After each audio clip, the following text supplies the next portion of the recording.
Bonjour à tous et bienvenue à cette vidéo avis du jeu Mythwind.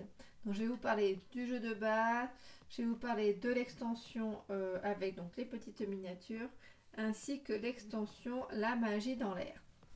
Donc déjà c'est un jeu sur lequel j'ai fait plusieurs parties. Je ne suis pas allée au bout du jeu et du coup je vais vous expliquer pourquoi. Donc déjà ce que j'aime et ensuite je vous expliquerai ce que j'aime moins bien qui fait que je n'ai pas poursuivi ce jeu. Déjà ce que j'aime c'est que je trouve que le jeu est beau, le matériel est vraiment de qualité.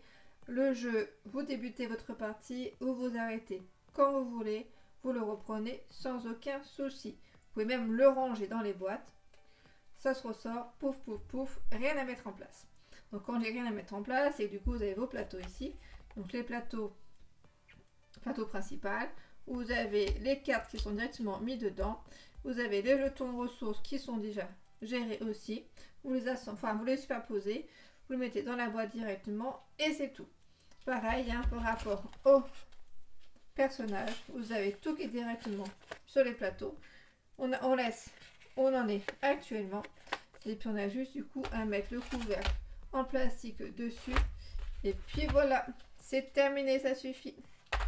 Bien évidemment, je n'ai pas précisé au début de la vidéo, mais les informations que vous allez voir ici sont des informations en cours de partie. Donc il y a évidemment un petit peu de spoil. Donc au niveau du matériel, je trouve ça c'est vraiment sympathique. Chaque du coup personnage a son petit plateau.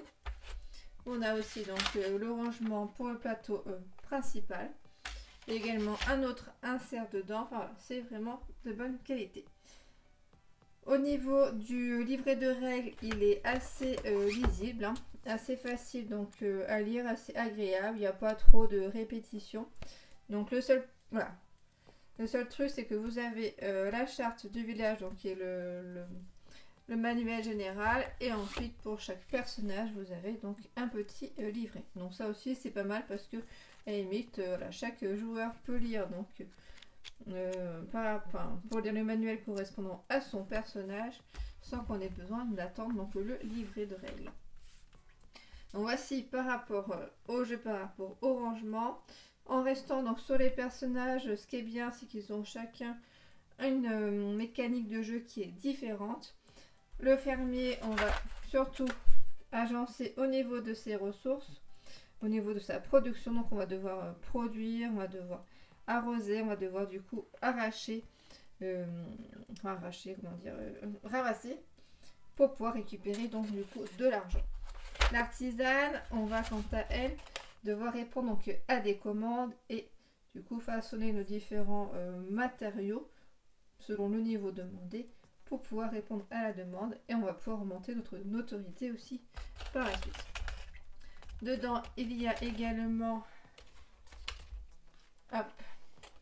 le garde forestier qui lui du coup a des cartes et qui se joue du coup différemment. Et on a également du coup la marchande qui va devoir gérer donc les ressources par rapport à d'autres personnages en jeu. Donc voici donc pour les différents plateaux personnages. C'est asymétrique, ça c'est plutôt sympathique. On peut très facilement partir sur un personnage, avancer sur plusieurs parties sur un seul personnage, puis ensuite inclure un deuxième, puis un troisième ou un quatrième. Et on peut également faire dans l'autre sens sans souci. On peut réduire du coup les personnages en jeu. Donc ça c'est vraiment très appréciable, c'est-à-dire qu'on peut facilement inclure de nouveaux joueurs, ou même donc en solo on peut dire je débute avec l'artisane et ensuite je partirai par exemple sur le garde forestier et je pourrai donc progressivement appréhender les différents personnages et jouer plus spécialement si certains nous intéressent davantage. Ça je trouve que c'est le gros point fort du jeu, c'est que c'est facilement adaptable par rapport à notre envie du moment et selon les personnages auxquels on veut jouer sans que ça impacte le déroulement de l'histoire.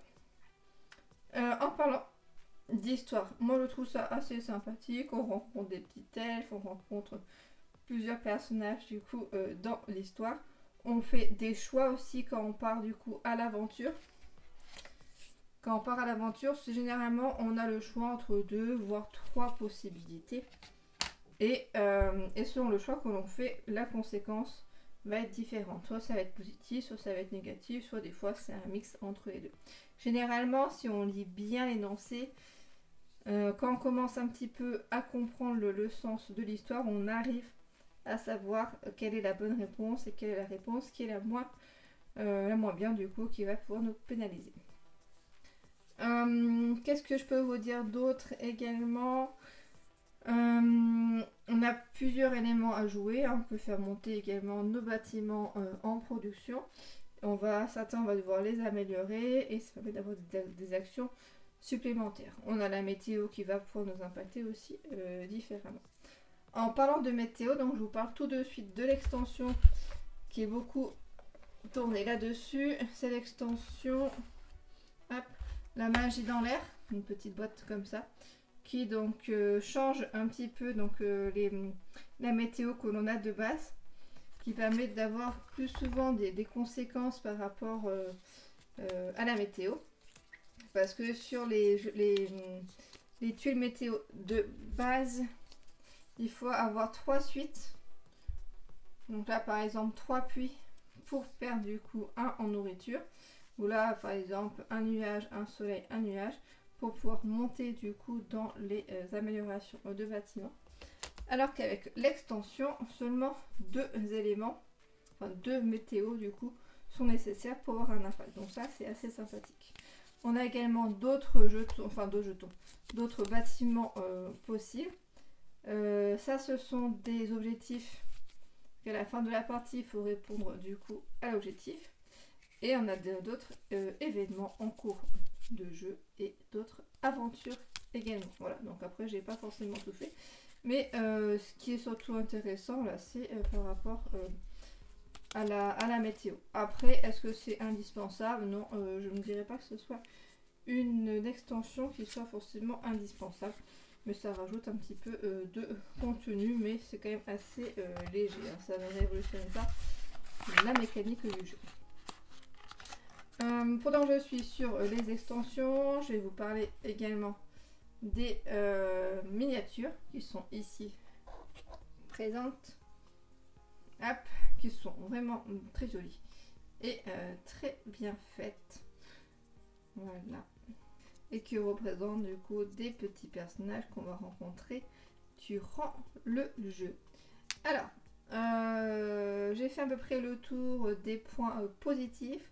Pour conclure par rapport à ça, je dirais que c'est vraiment un jeu qui est très facile à mettre en place. L'immersion est sympathique et on a différents, on va dire, types de, méthodes de jeu selon les personnages que l'on va choisir. Donc maintenant, passons au point plutôt négatif. Bon, déjà par rapport à l'extension sur les figurines, c'est très joli, hein. Mais on s'en sert pas beaucoup en fait. On va juste les positionner à un endroit du plateau et c'est tout. Et ils vont changer du coup selon ce qui va se passer. Mais on peut pas non plus dire que ça soit forcément très utile. Après pour le coup c'est quand même très joli. Mais bon, pas forcément très utile. Ensuite, alors. Pourquoi est-ce que j'ai arrêté en cours de partie? En cours de partie. Pourquoi est-ce que j'ai arrêté, que je ne suis pas allée au bout de l'histoire, malgré le fait que je la trouve quand même intéressante. Et parce que en fait il n'y a pas vraiment de but dedans. En fait on avance, on fait notre petite histoire, on avance. Ça avance quand même assez lentement.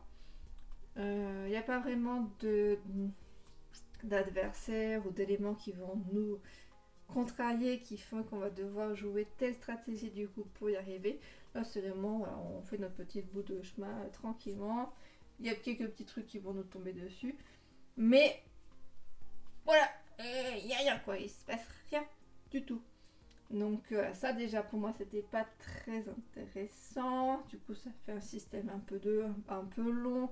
On a envie d'enchaîner plutôt les événements plutôt que de faire différentes actions.